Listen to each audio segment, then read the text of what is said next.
Olá, bem-vindos ao programa Professor Menino Responde. Sou advogado, professor de Direito e sempre estou aqui com um tema interessante para você. Hoje nós estamos aqui com a advogada Itamara Silva, especialista num assunto bem importante, que é a questão de danos causados por desastres naturais. Nós tivemos aqui em Canoas, Porto Alegre, várias cidades do Rio Grande do Sul, falta de energia elétrica, árvores caindo, desastres naturais, né? E aí eu quero perguntar para a doutora Itamara justamente, né, sobre esse assunto. Eu pergunto primeiro qual a responsabilidade da empresa de energia elétrica pelos danos causados. Por exemplo, esses dias que eu fiquei sem luz, perdi a alimentação, tem restaurantes, supermercados, enfim, que perderam muitos produtos. Qual a responsabilidade da empresa de energia elétrica, que nós temos uma empresa nova agora que está gerindo, né, com relação a esses danos causados? Em primeiro momento, agradeço o convite de participar do programa. Eu acredito ser de suma importância que o cidadão tenha acesso aos seus direitos, né? No que se refere à responsabilidade das empresas de energia elétrica, a própria ANEEL, que é a Agência Nacional de Energia Elétrica, ela estabelece que as empresas elas têm o dever de fazer uma prestação de serviço de uma forma contínua, duradoura, eficaz e principalmente atualizada. O que se entende por atualizada? Que a empresa concessionária de energia elétrica venha a fazer os monitoramentos dos seus equipamentos e principalmente efetuar o treinamento dos seus técnicos a fim que a prestação de serviço, o fornecimento de energia elétrica chegue ao consumidor de uma forma eficaz.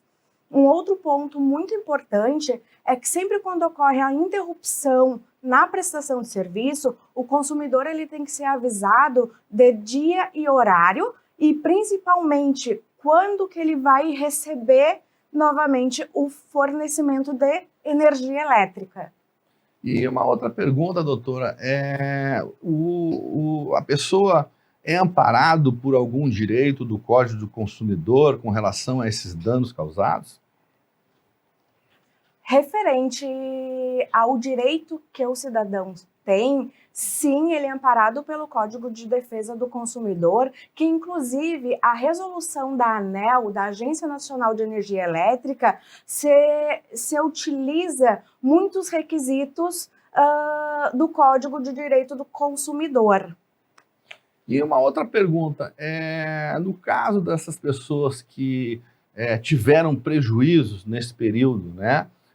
Perderam, enfim, supermercados, perderam alimentação, até pessoas físicas, né, que tiveram danos causados, ele pode buscar esse ressarcimento de forma administrativa ou judicial, buscar essa indenização? Sim, o consumidor ele pode vir a ser ressarcido, indenizado dos danos que ele sofreu, mas como que ele faz isso, né? Em primeiro momento, o consumidor ele entra em contato com a empresa de energia elétrica, efetua um protocolo e uma dica muito importante que eu dou, anota o número do protocolo para se futuramente ele precisar, ele dizer e informar o número do protocolo que ele foi atendido. Quando o consumidor registra esse protocolo, ele narra os danos que ele sofreu, narra os equipamentos que ele perdeu e também, no momento que ele faz a reclamação, ele precisa demonstrar de uma forma eficaz. Como que se faz, né? Ele pode juntar fotos, vídeos, algum laudo técnico que ele tenha, nota fiscal. Após esse protocolo, a empresa de energia elétrica ela tem alguns prazos para efetuar a vistoria. Quando se trata de equipamentos que armazenam alimentos perecíveis, como o freezer, a geladeira, enfim, a empresa tem o prazo de 1 dia posterior ao protocolo para efetuar a vistoria. Nos demais equipamentos, são 10 dias corridos. Entendi. Então, pode ser requerido, primeiro, administrativamente, a companhia, via protocolo, né, para que seja feito esse ressarcimento.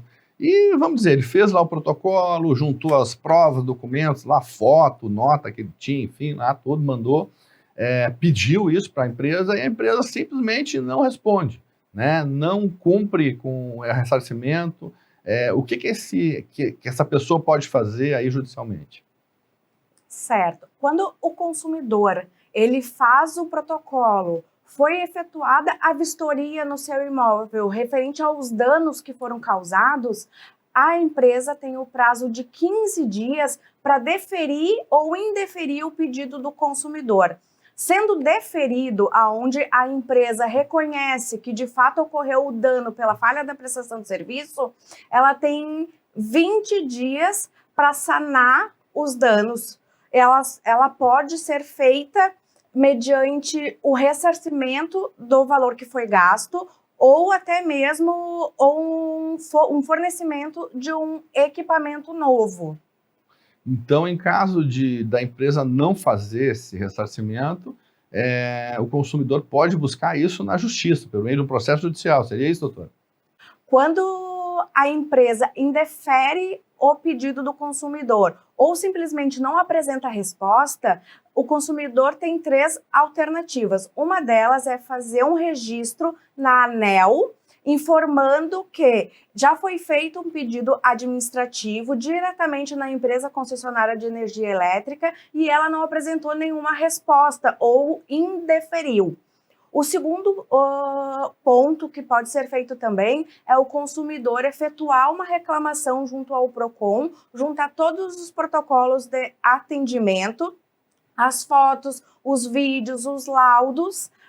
E o terceiro ponto, também é possível propor uma ação judicial juntando todos os elementos, e na ação judicial também é possível que se apresente prova testemunhal para que a testemunha venha corroborar com todos os fatos e os danos sofridos pelo consumidor. Interessante. Então, ele pode buscar, se a empresa não indenizar administrativamente, ele pode buscar isso na justiça. E uma pergunta, depois que acontece o desastre, que o consumidor vai lá e faz a lista dos danos, nota, essas coisas assim e tal, e busca administrativamente, não tem uma solução, vai no PROCON, vai na ANEEL, enfim, tenta e não tem solução.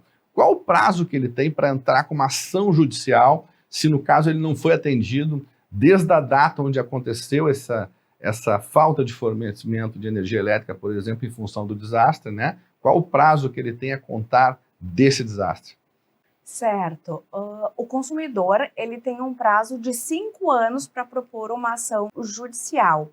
É sempre importante, eu também informo e oriento todos os meus clientes que se entre com essa ação o mais rápido possível.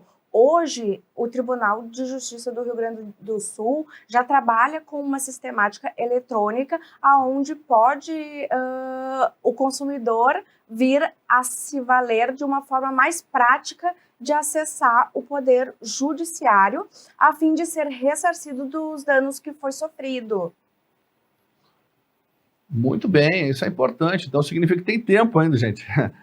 Da último desastre que tivemos aqui no Rio Grande do Sul, que caiu árvore, coisa e tal, muita gente ficou sem energia elétrica, inclusive eu também fiquei, né? Fiquei mais de 3 dias sem água, sem luz, porque se não tem luz, também não tem água, porque acaba não bombeando a água, né, que vem lá da companhia de água, né? Doutora, pode citar para a gente algum caso prático aí de processos que você fez desta área e que tiveram, né, êxito no ressarcimento de danos?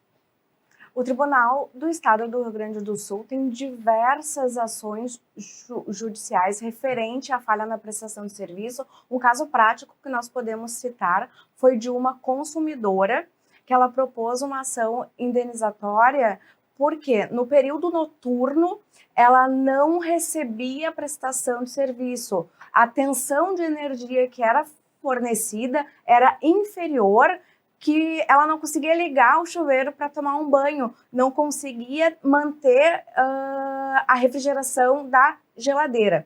Com isso, com os laudos, com os protocolos, com prova testemunhal, foi possível comprovar os danos que ela sofreu, resultando uma indenização em torno de R$ 5.000. Outro também caso que a gente pode citar é o fato de um outro consumidor que ele ficou 11 dias sem o fornecimento de energia elétrica.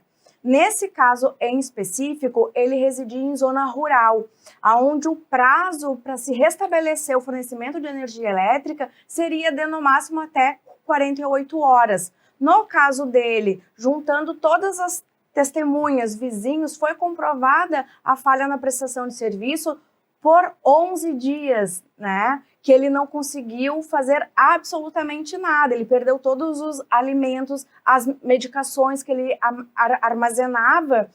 Nesse caso específico, a indenização dele foi de R$ 10.000. Um outro ponto importante que a gente pode mencionar é sobre o prazo de retorno ao consumidor quando se interrompe o fornecimento de energia elétrica. Quando se faz manutenção rotineira, o prazo seria de até 4 horas, no máximo 6. Em caso de temporal, que foi o que ocorreu no início de janeiro, a empresa de energia elétrica teria o prazo de 48 horas em virtude do evento climático, enfim. Tem muitos lugares que se excedeu esse prazo de 48 horas e o consumidor, demonstrando de fato os danos sofridos pela falha na prestação de serviço, é cabível sim uma ação indenizatória. Perfeito, muito interessante. Então a indenização é proporcional ao prejuízo que a pessoa teve, né? Comprovando aqueles prejuízos, ela pode buscar. Vou agradecer hoje aqui a doutora Itamara Silva, especialista, que nos trouxe aí informações sobre esse assunto bem importante, né? Sabendo que vocês podem buscar os seus direitos pelos danos causados, né? Doutora Itamara atua aqui em Canoas há muitos anos e é especialista na área. Muito obrigado pela entrevista, viu? Eu que agradeço a oportunidade de estar aqui e eu repito, é de suma importância que o consumidor ele venha a ter esclarecimentos e conhecimento para poder sanar as suas dúvidas. Vamos encerrando o programa hoje. Nos acompanhe nas nossas redes sociais, Facebook, Instagram e também no meu canal no YouTube. Lá tem aulas gratuitas, vocês podem acessar e se inscrever gratuitamente. E também no nosso telefone WhatsApp para consultas. 519962-262, vocês podem mandar e mandar pergunta para vocês. Eu sempre respondo perguntas de todos os telespectadores. Um grande abraço, professor Merino, e até a próxima.